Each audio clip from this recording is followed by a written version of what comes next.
There are moments in life when silence speaks louder than words. And then there are moments when breaking that silence changes everything, not just for one person, but for an entire family watching from the sidelines, holding their breath, waiting for the truth to finally surface. This is one of those moments. Her name is Annie Guthrie, and for a long time, she existed quietly in the background, away from cameras, away from headlines, away from the relentless noise of the media world. Her mother, Savannah Guthrie, has called home for decades, while Savannah stood confidently behind the Today Show desk, greeting millions of Americans every single morning. Annie was living a life most people knew absolutely nothing about. But something shifted. Something happened that pulled Annie from the shadows and straight into a story nobody saw coming, a story involving family, identity, pressure, and a shocking twist that dragged Savannah Guthrie's name into a conversation she clearly never expected to be part of. What exactly did Annie break her silence about? What is the truth behind the carefully constructed image of one of America's most beloved television personalities? And why does this story feel like it's only just beginning? Stay with us, because what you're about to hear isn't just a celebrity story. It's a deeply human one. One about mothers and daughters, public expectations and private pain, and the incredible weight of living inside someone else's spotlight.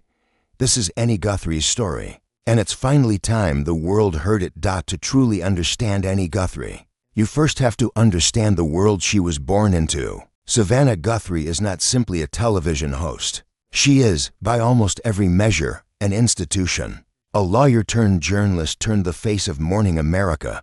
She has interviewed presidents, covered breaking news from across the globe, and sat at one of the most watched desks in television history. Every morning, tens of millions of people wake up and see her smile. They trust her. They feel like they genuinely know her.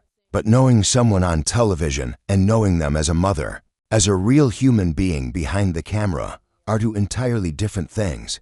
Annie Guthrie, born in 2014, came into the world as the first child of Savannah and her husband Mike Feldman. She arrived in a blaze of joy, publicly celebrated, photographed, and adored by fans who had watched Savannah's pregnancy unfold in real time on national television. From her very first moments, Annie existed in a world where privacy was a luxury rather than a given.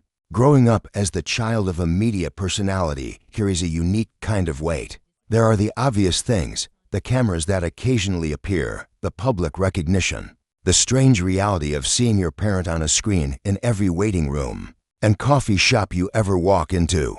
But there are also the invisible things, the pressure to be perfect, the unspoken expectation that your life should somehow match the polished, cheerful narrative the world has already decided to believe.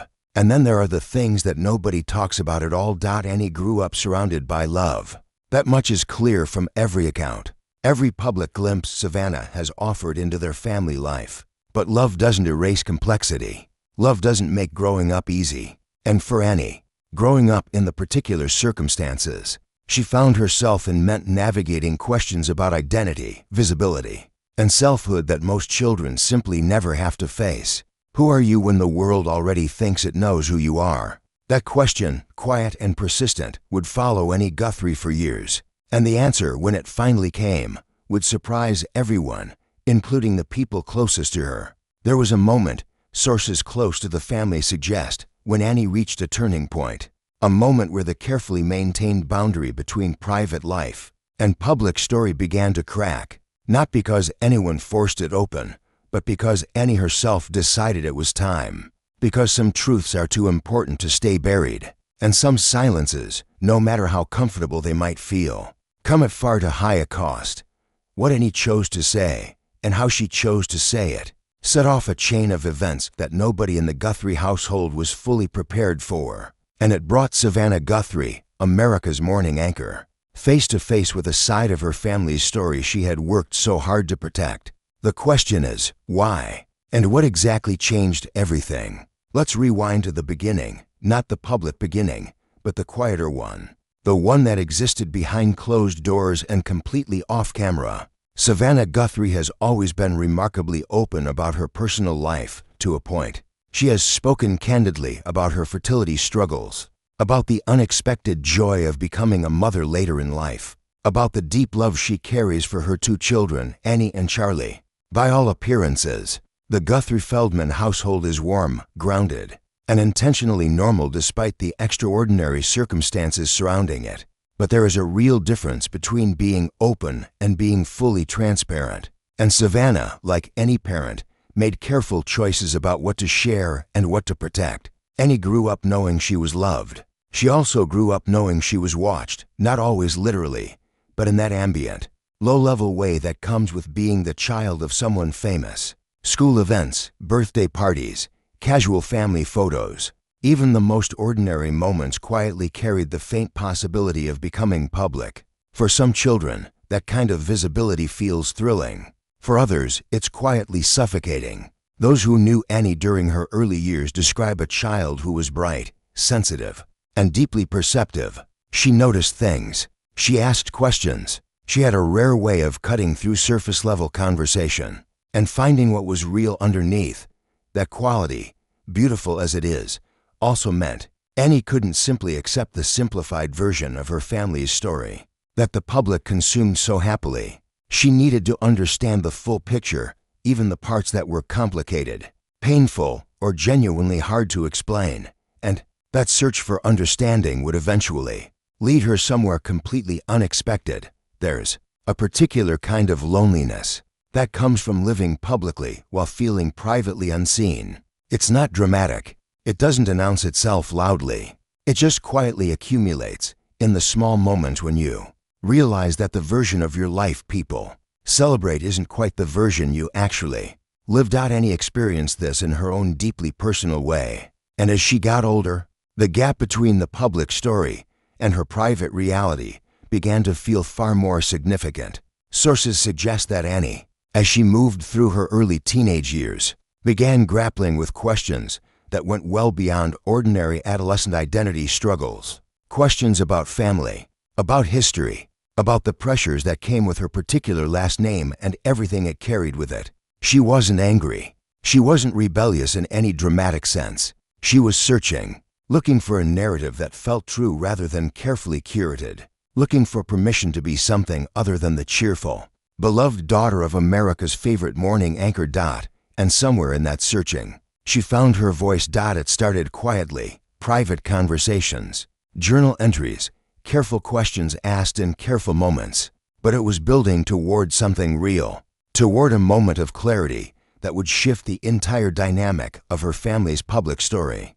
Nobody outside the family saw it coming. Not the media, not the devoted fans who followed Savannah's life with such unwavering loyalty, and perhaps not even Savannah herself, because the truth Annie was carrying, and the courageous decision she made to stop carrying it alone, was about to change absolutely everything. When the story first began to surface, it did so slowly. A whisper here, a rumor there, the kind of low-level noise that circulates through entertainment media, before it either quietly fades away or explodes into something utterly impossible to ignore. What people were saying was this: Annie Guthrie had spoken, not to a journalist, not in any formal or official capacity, but she had spoken honestly, openly, and without the filter her famous mother's world had always so carefully relied upon. What she said touched on the real realities of growing up inside a high-profile family, about the moments of genuine joy, yes, but also about the weight, the expectation, the strange loneliness of being loved by millions of strangers while feeling like your actual, real, complicated self was somehow beside the point. It wasn't a tell-all. It wasn't an attack. It was something quieter and far more powerful than that. It was a young person claiming her own story, and in doing so, she inadvertently, or perhaps very deliberately, pulled back a curtain that Savannah Guthrie had spent years carefully keeping in place. The reaction from Savannah's media world was immediate. People who had followed the Today Show host for decades suddenly found themselves looking at her family from an entirely different angle, not with judgment necessarily, but with a new curiosity, a sudden, striking awareness that the glossy, happy family portrait they had been offered might have had far more layers to it than they ever realized. Savannah, by all accounts, was shaken, not because Annie had done anything wrong, but because the conversation had begun completely without her. Here's what makes this story so deeply, profoundly human. Neither Savannah nor Annie is a villain in it. What this is, at its core, is a story about the collision between two very different ways of navigating the world. Savannah's instinct, shaped by decades in television, by a career built on crafting narrative, was to protect, to control the story, to present her family in the most loving, stable, and carefully considered light possible. Annie's instinct was different, raw, more immediate, less concerned with how things looked and far more concerned with how they actually felt. These two instincts, both deeply rooted in love, were always going to create tension eventually. Not the explosive, dramatic kind of tension that makes tabloid headlines, but the slow, quiet, deeply felt kind that lives inside families for years before it finally finds a way out.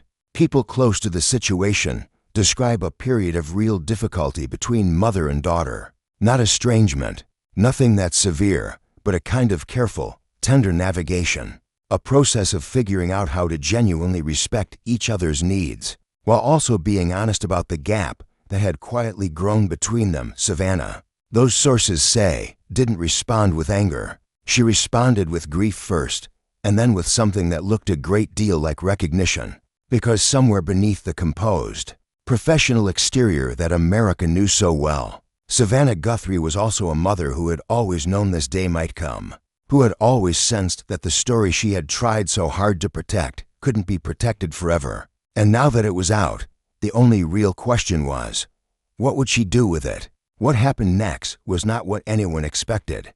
Rather than retreating, rather than issuing carefully worded statements through publicists and handlers, Savannah chose a completely different path. She chose to engage, quietly, personally, and with a level of vulnerability that those who know her say doesn't come easily. Behind the scenes, real conversations happened. The kind that don't get summarized in press releases or captured in soft-focus morning show segments. The kind where two people sit across from each other and finally say the things they've been carefully circling around for years. Annie, it seems, had not broken her silence to hurt her mother. She had done it because she needed to be seen, fully honestly, without the flattering filter of public relations and careful image management. She needed Savannah to genuinely understand that being loved by the world doesn't automatically mean feeling understood within your own home. That's a profound thing for any child to say to any parent, and it's an even more complicated thing when that parent is someone who has built an entire career on communication, on asking hard questions, on drawing out difficult truths, and yet had somehow missed the hardest question, being asked right under her own roof. The reckoning, by all accounts, was deeply emotional. There were tears. There were silences that stretched far longer than was comfortable. There were moments where the ground shifted beneath both of them completely. But something else happened too. Something that neither of them might have predicted when this whole unraveling first began. They found each other in an entirely new way. The truth about family is that the bonds we think are strongest are sometimes the ones we've never actually tested. We assume connection. We assume understanding. And then life hands us a moment that reveals just how much of what we assumed was actually comfortable avoidance. Savannah and Annie's story is one of those rare, clarifying moments stretched across years, unfolding entirely in private while the public watched a very different version play out. What emerged from those difficult conversations, sources suggest, was a kind of renegotiation, a new understanding between mother and daughter about what their relationship actually was, versus what it had long appeared to be, about the ways Savannah's public life had shaped Annie's private experience in ways that weren't always conscious or intentional, about the responsibility that comes with visibility, not just to the audience watching from afar, but to the people quietly living in your shadow. Annie, for her part, was not looking for an apology. She was looking for acknowledgement, for the simple, profound, irreplaceable experience of being truly heard. And Savannah, once she moved through the initial shock and grief of what her daughter's honest words had stirred, was absolutely capable of offering exactly that. This is not a story about a broken family. It's a story about a family in the active, courageous process of becoming more honest with itself. And that process as anyone who has been through it knows, is as painful as it is deeply necessary. It strips away the comfortable fictions. It demands something real, and in demanding something real, it creates the possibility, not the guarantee, but the genuine, beautiful possibility of something far deeper. The weeks and months that followed Annie's moment of openness were, by any honest measure, a genuine period of transformation. For Savannah, it meant confronting something that high-achieving, endlessly capable people often find most difficult: the very real limits of control.